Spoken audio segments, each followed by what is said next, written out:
인터뷰 성동구의회 이민옥 운영위원장, 의회 운영 윤활유 역할, 가치와 위상 높일 것, 성동저널 윤종철 기자. 구의회 운영위원회란 구의회의 모든 운영을 처리하기 위한 만든 합의제 기관을 말한다. 의회의 모든 의사일정이나 의원들이 원활하게 의정활동을 할 수 있도록 서포트하는 역할이 주 임무다. 그러나 최근 의원들의 성향이나 요구가 다양해지고 있는 데다 개인적인 소신도 강해지면서 운영위의 역할이 점점 더 어려워지고 있다. 기초의회에 대한 기대와 우려가 공존하고 있는 현실에서 어느 때보다 운영위의 책임감이 높아지고 있는 이유다. 실제로 지난 8일 성동구의회 이민옥 운영위원장과의 인터뷰에서도 할 때 후반기 성동구의회 운영위를 어떻게 이끌지 이 위원장의 고심을 엿볼 수 있었다. 이 위원장은 의회 운영위원장은 의회가 매끄럽게 잘 운영될 수 있도록 윤활유 역할을 해야 한다고 생각한다며 의원들이 의정활동을 내실있고 체계적으로 지원해 성동구의회의 가치와 위상을 높이겠다고 강조했다. 그러면서 이 위원장은 의원들의 역량 강화를 위한 교육 기회 제공, 의원들과 사무처 직원들의 원활한 소통 분위기 조성 등의 구체적인 방안도 제시했다.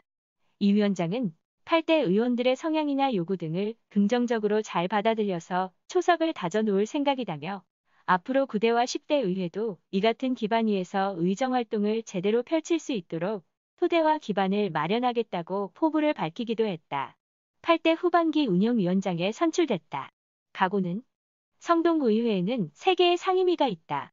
이 중 운영위원장이라는 자리가 전체적인 운영을 실무적으로 총괄하는 자리로 높은 책임감을 갖고 있다.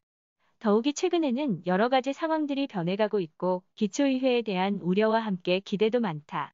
사회적 변화 속에서 8대 후반기 의회가 지향해야 될 점들을 짚어가면서 제대로 된 의회로 자리매김해야 한다고 생각한다.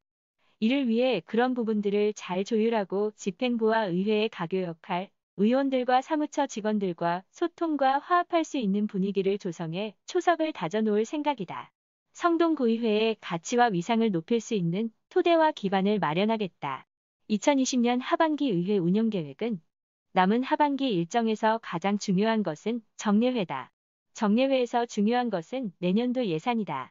현재 정례회는 11월 25일부터 12월 15일까지 21일간의 일정으로 계획되어 있다.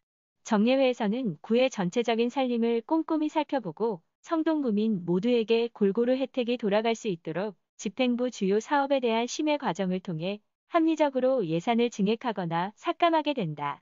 2021년을 준비하는 첫 단추인 만큼 예산 편성과 운영에 대한 전문 강사를 초빙해 의원들의 역량을 강화하고 구 사업 예산서를 함께 토의하는 시간을 가져볼 생각이다. 특히 내년도 같은 경우 올해 발생한 코로나19 장기화로 그 어느 때보다 엄중한 시기다. 좀 더 세부적으로 예산 편성에 집중해야 될 것이라고 생각하고 있다. 이에 집행부에서 예산안이 올라오면 날짜를 잡아서 의원들이 실질적으로 적용할 수 있도록 이론 중심이 아니라 실무 중심으로 진행해 나갈 계획이다. 운영위원장으로서 추진해 나갈 방향은 운영위원장으로서 의회가 매끄럽게 잘 운영될 수 있도록 윤활유 역할을 해야 한다고 생각한다. 의원들의 의정활동을 내실있고 체계적으로 지원해 의회의 가치와 위상을 높일 계획이다. 이를 위해 먼저 의회 운영위에서 의원 간 의원과 사무처 직원 간 가교 역할을 맡아 서로 소통하고 화합할 수 있는 분위기를 적극적으로 조성하겠다. 사실 의정활동에 있어 의회 사무국 직원들이 행정적인 업무와 집행부 정책에 대한 자료 제공 등을 보좌해주는 역할을 수행할 때가 많다. 그만큼 의원들과 사무처 직원들이 원활한 소통을 바탕으로 함께 어울려 국민의 봉사자로서 일을 해나간다면 시너지 효과를 낼 수 있을 것이라고 생각한다. 급변하는 시대 의원들이 다방면의 전문 지식을 제때 습득해 의정활동의 보탬이 될 수 있도록 다양한 교육의 기회도 제공할 생각이다. 코로나19로 인해 앞으로 변하게 될 국민들의 생활과 관련된 입법 정책을 지원하는 방안 등 국민 삶의 질 향상을 위한 정책 대안을 제시해 의회 본연의 책무를 다하도록 하겠다.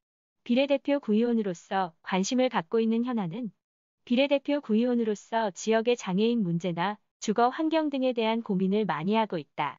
도시재생 지역으로 선정된 사근, 마장, 용답, 송정동 등의 경우 특히 관심을 쏟고 있다. 사실 이 지역들은 각각의 특색이 다 다르며 주민협의체가 구성된 곳도 있고 구성을 준비 중인 곳도 있다. 마장동은 축산물과 관련된 도시재생을, 용답동은 골목길 상가 시장과 연계하고 송정동은 주거 환경 중심으로 진행이 되고 있다. 동네마다 특성을 살펴 집행부와 관심을 갖고 지원해 주려고 한다. 실제로 도시재생과 관련해 제가 주도의 지역구 의원들과 주민들 간 모임도 갖고 있다. 지난 7월 중순 마장동과 송정동 주민들, 구의원, 집행부 관계자와 서로의 의견을 나누는 시간을 마련한 바 있다. 동네마다 형태는 다르지만 해당 지역의 주민들이 지역구 의원님들과 도시재생 직원들하고 함께 의견을 나누면서 호응이 좋았고 시너지도 높았다. 이 같은 자리를 11월에도 가질 예정으로 앞으로 2달에 한 번씩은 지속적으로 모임을 주재할 생각이다. 국민들에게 한마디. 올해 초 발생한 코로나19 장기화로 국민들의 몸과 마음이 지칠 대로 지치고 지역 경제는 살아날 기미가 보이지 않아 망연자실에 빠져있는 소상공인 여러분을 뵐 때마다 무거운 책임감을 느낀다. 그러나 동특이 바로 전이 가장 춥고 어둡다고 했다. 이제 곧 코로나19가 수습되고 지역 경제도 조금씩 활력을 되찾아 코로나19 이전의 삶으로 돌아갈 수 있게 될 것이라고 믿는다. 성동구의회에서도 아낌없는 물적, 양적 지원을 약속드리며 국민 여러분의 고단한 삶을 따뜻하게 보듬어드리고 새로운 희망을 드리는 의회가 되도록 힘쓰겠다.